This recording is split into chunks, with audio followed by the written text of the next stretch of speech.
Conventional wisdom is clear. Teamwork, collaboration and diversity lead to better learning and decision-making. Take, for example, Australia's favourite unicorn firm, Atlassian. Its core mission is to unleash the potential in the team. It makes sense to bring together diverse members of a team so they can challenge each other and overcome the limits of each of the individuals within the team. So for your average person, teamwork works. In teams, we learn best when we are together. At least that's the conventional wisdom. But is this always the case? Does it always make sense to put people into teams?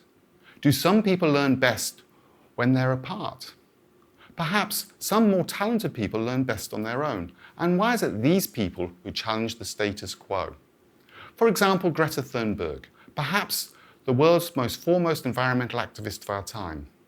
By the age of 16, she's already been nominated for a Nobel Prize. She's fought top politicians and sparked a protest movement comprising of millions worldwide. She's independent. She sees the world differently. And she's a brilliant, amazing and exhilarating speaker. She doesn't do negotiation. Greta is Greta. Greta does not do teams. And Steve Jobs, when Apple was on its knees, he was brought in to completely turn Apple around and turn it into the behemoth worth billions that it is today. At the time, though, he was regarded as a troublemaker, a round peg in a square hole. He saw things at Apple differently to other people at Apple. He didn't fit in. He had no respect for the status quo. Steve also did not do teams. So what is it about Greta and Steve? Well, they change things. They're the kind of people who push the human race forward. They're crazy, they're brilliant, and they change the world. And perhaps you don't do teams. Perhaps you find teams boring, slow, and they have no vision. Perhaps you think, it's better if I do it myself. I can get the job done in 1/10 of the time. And it'll actually come up with a better solution if I do it myself. You see, the problem is that teams design a camel when they actually aim to design a horse.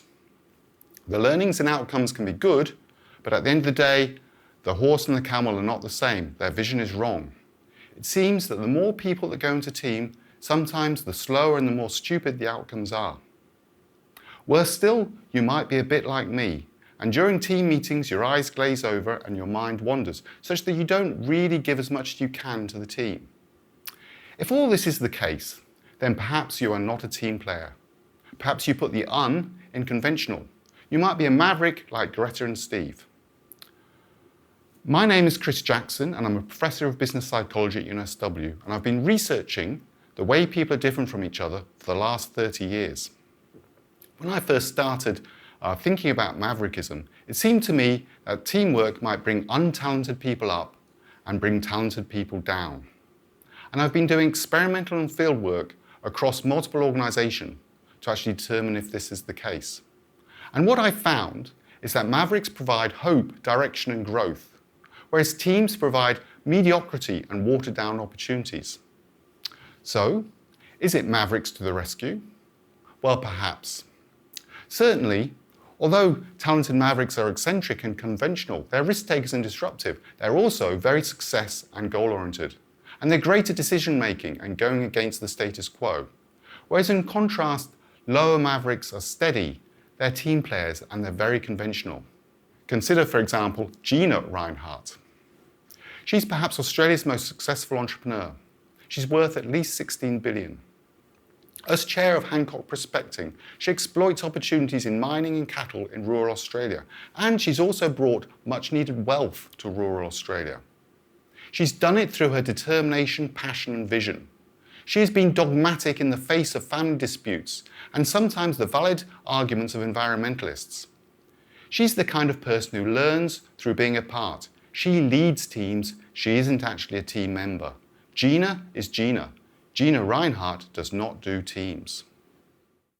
So my research fills a gap that goes against the dogma that teamwork is always right. What I've done is develop an assessment tool of maverickism. I started off thinking about the overall idea of what maverickism was, and then I've split it up into different domains. Those domains being spirited, enthusiastic, individualistic, socially gifted and reflective. And this has provided me with an opportunity to understand exactly what makes Mavericks tick. So it seems that what's essentially important about Greta Thunberg is that she's an unstoppable 16-year-old force. She forges ahead. She's a powerhouse of energy and commitment. Whereas Steve Jobs, he epitomizes the wisdom, smartness, and talent that is intrinsic to being a maverick. And Gina Rinehart, she epitomizes the entrepreneur, the lean and hungry, growth mindset-oriented person who puts effort and determination into everything that she does. All of these people are leaders. They're independent, they don't fit in, but they make things happen and they're transformational such that they do actually change large aspects of the world. So all this sounds wonderful. Is it that Mavericks are that good? Well, perhaps not. Actually, Mavericks have a problem because sometimes when they go against the herd is right. Every speech on individualism should really talk about Donald Trump, perhaps the most well-known leader of the free world of all time. You might agree with him, you might glorify him, but many smart people also vilify him. Whilst you can't ignore him, those smart people actually say he's failed to live up to his boasts. He's lied so much and he's failed to make America great again. So perhaps this gives us a clue as to what's wrong with Mavericks. Sometimes they don't learn best and they don't work best when they're alone. You see, the thing is, Mavericks can be narcissists. They love glory, they love themselves, and they crave attention. So that when they aim for the sky, and they've alienated people, and they have no support, what they do is their dream comes too big, and they reach upwards, but actually they implode and they come crashing to the ground. And as I found to my detriment, sometimes Mavericks within your team can be a management curse. They're difficult to manage, they don't do what they're asked, and they provide no support to other team members. To overcome this, what I've decided is that Mavericks need to be reflective. They need to have insight, they need to learn, and this gives them the opportunity to have integrity and ethics, which leads them to have important social impact on the world. Australia needs these kind of effective Mavericks. They don't need the vain and glory-seeking narcissist Mavericks. So if you are a talented Maverick with ethics, embrace your Maverickism. And perhaps you should consider if teams are really the right thing to always do within your organization. Perhaps it stifles your best people.